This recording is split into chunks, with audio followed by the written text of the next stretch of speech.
Kobelco, we've been building cranes since 1930, and today we offer several models to fit all of your construction needs.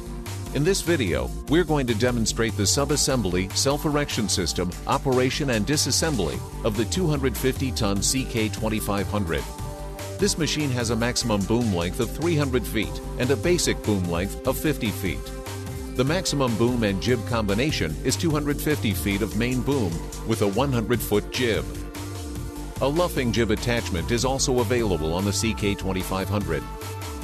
The working weight of the CK2500 is 476,200 pounds and is powered by a 331 horsepower Tier 3 compliant Hino diesel engine.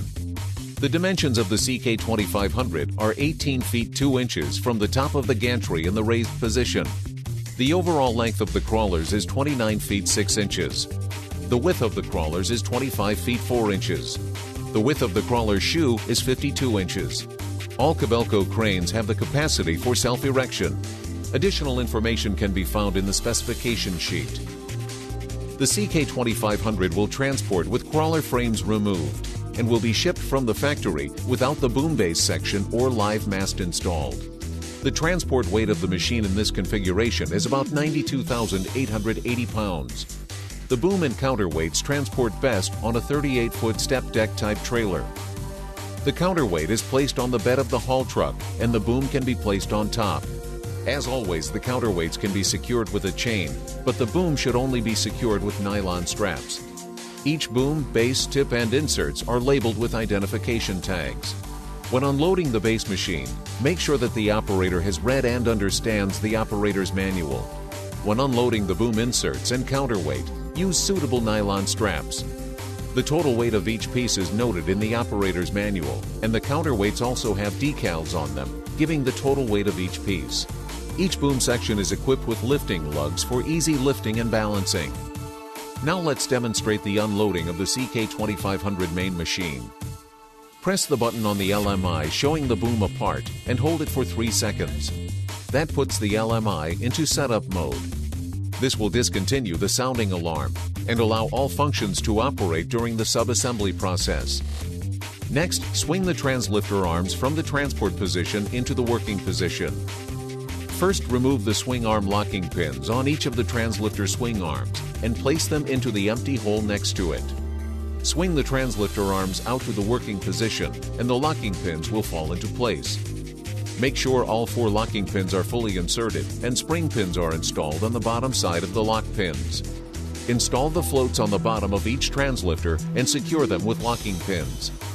Unless working on concrete or a very hard surface, use good quality matting or steel plates under each float. The 2 cables to operate the remote box for the translifters will now need to be connected.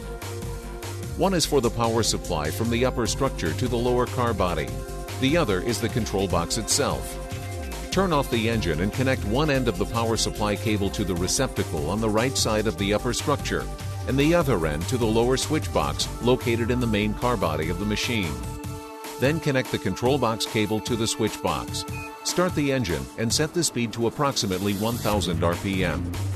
Move the hydraulic selector switch located on the left side panel inside the cab to the translifter position.